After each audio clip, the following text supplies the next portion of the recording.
so it's not so sharp. So that might help a little bit. Come over here. See if we can move this one down a little bit.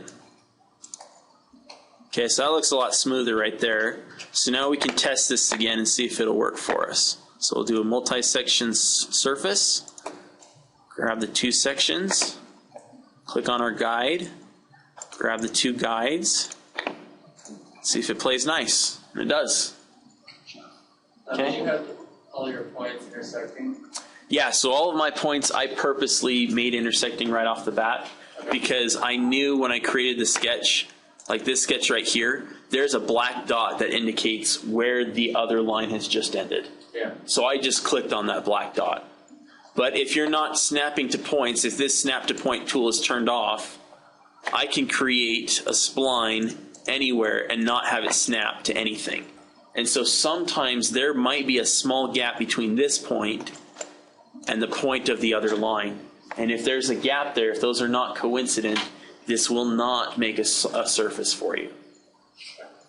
Okay, so I'm going to turn that off and we'll hop out here.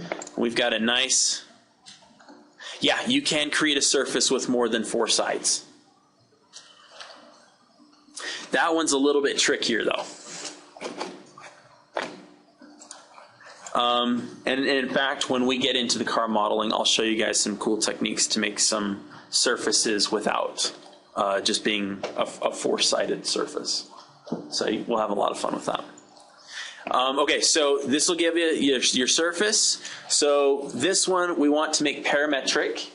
And so I think here in the assignment it says, once you have successfully made these geometries, apply parametrics in a robust manner so that you can easily change these two shapes. So we can go up to our formula tool and we can create a new parameter. So we'll do a length. We'll do single value and we'll type new parameter. And then we can call this whatever we want. We can call it A and we'll set it equal to, I don't know, 100 or something like that. Okay, so we've got that. We can come back into our sketch here, and when we haven't applied any constraints to this, but we can do from here to here, that will set up our dimension. And if I double click on it, come here to value, right click, do edit formula, and click on rename parameters. There's A, and I can press OK. Okay, so that's one way to constrain it. And so I can come into here and do the same thing. We can constrain it from here to here.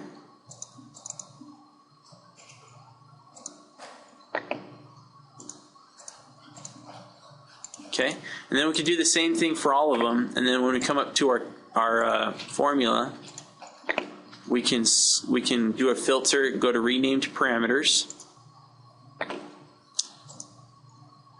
I'm not seeing the one we created.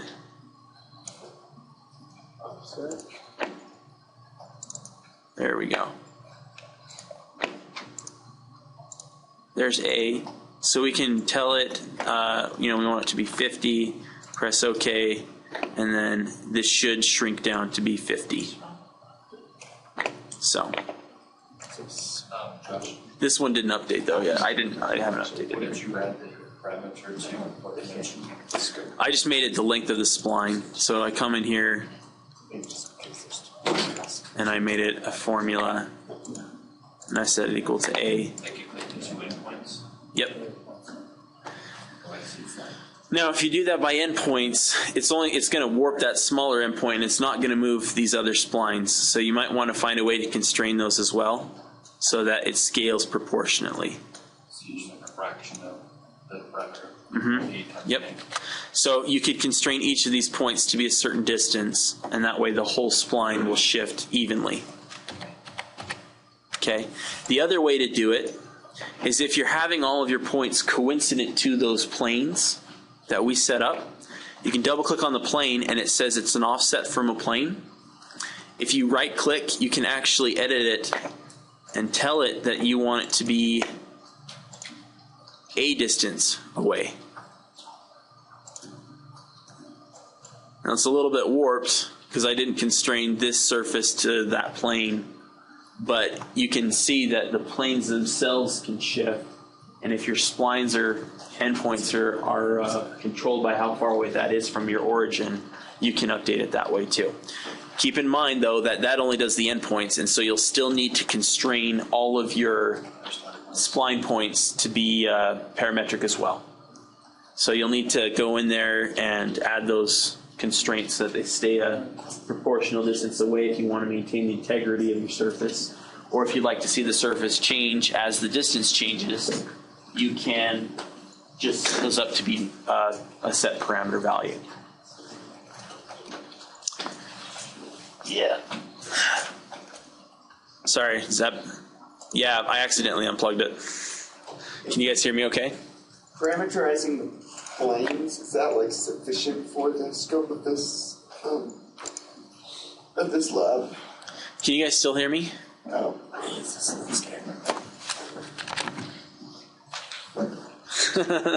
Can you guys hear me okay now? That's how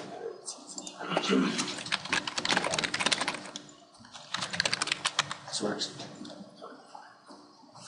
Yeah, my mic got nada. Okay. Yeah, I'll re-log on.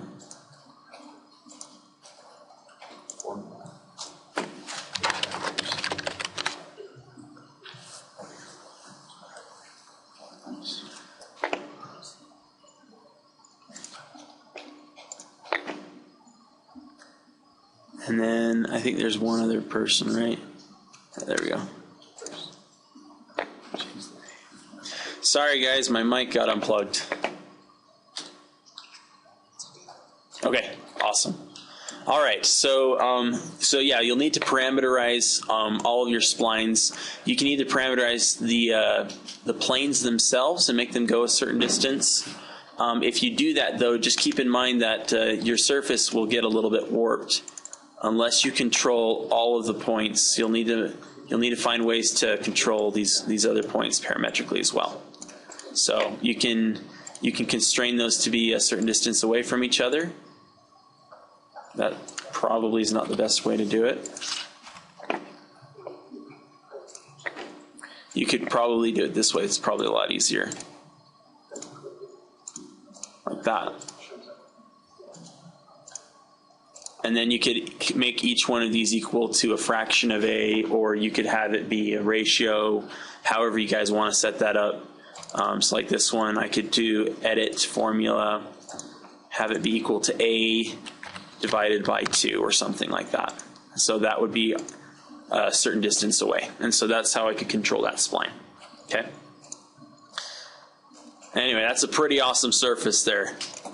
If you guys are into video game development, this is one way that they create the terrain on those cool World of Warcraft and other worlds. They use doubly curved surfaces. So, all right. So there's the first image. We're going to go ahead and move to the next image and give you guys some pointers on how to do some stuff.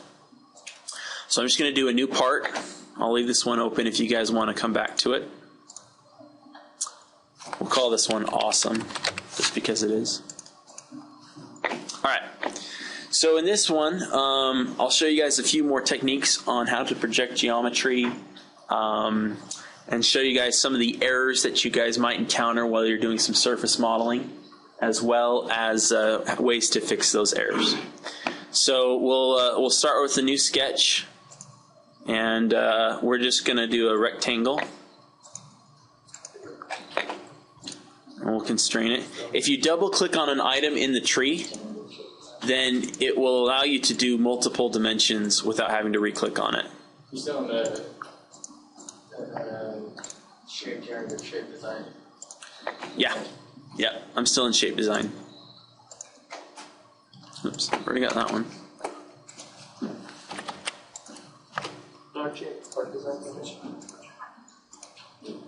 Oh. I should still be in generative shape design. I haven't left it, but if not, I can come back into it. Yeah. All your dimensions. Yeah. Yeah. So let me just change this here. We'll make this 100. I like nice round numbers. I'm a little bit like Monk, if you guys have seen that show. Anyway,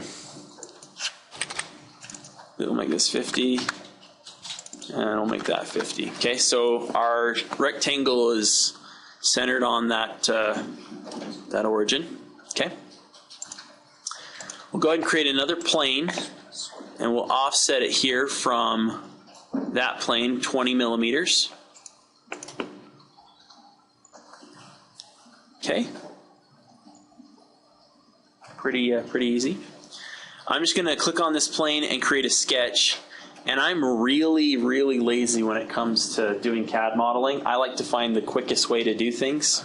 So rather than recreating another square, because you'll notice on this image, there's a bit of a square bottom to it, right?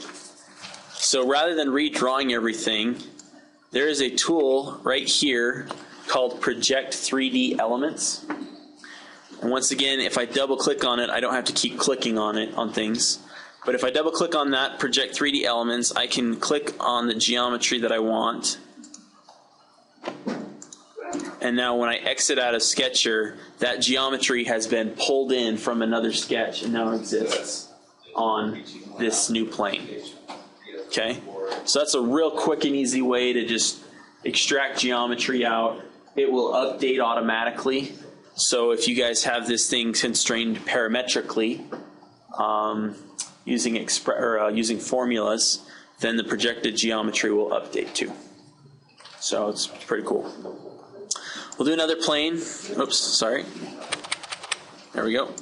We'll do another plane, and we'll offset this one 100. And we'll create another plane off of that one, and we'll make that one 20.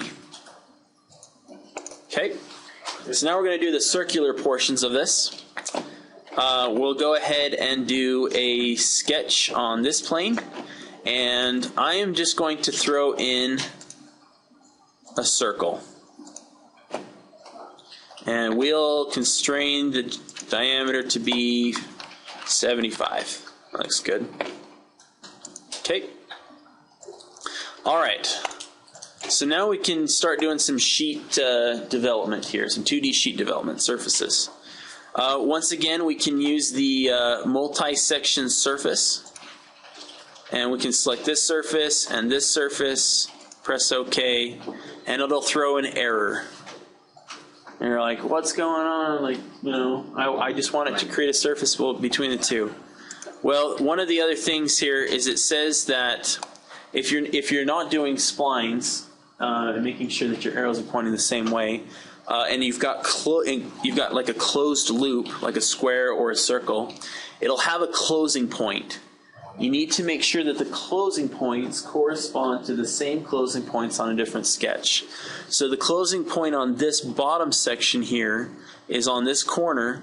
For the top section, the closing point's over here. So to fix that, all you have to do is right-click on one of the closing points, click Replace, and move the closing point to the corresponding section. Okay? Now, there's also a little arrow that's associated with the closing point, and you need to make sure it's going the same direction. Now, right now, this arrow is pointing in, which means that the curve is going to generate going this direction, like this, just clockwise around the part, or I guess counterclockwise from my view. This one right here is pointing this direction, so it means it's also going to be going the same direction around. So that's just when you've got a closed sketch, that's something that you just need to kind of take into consideration. So we'll hit Preview, and it works now. You just right-click on the closing point and go to Replace, and you can select a new spot for it.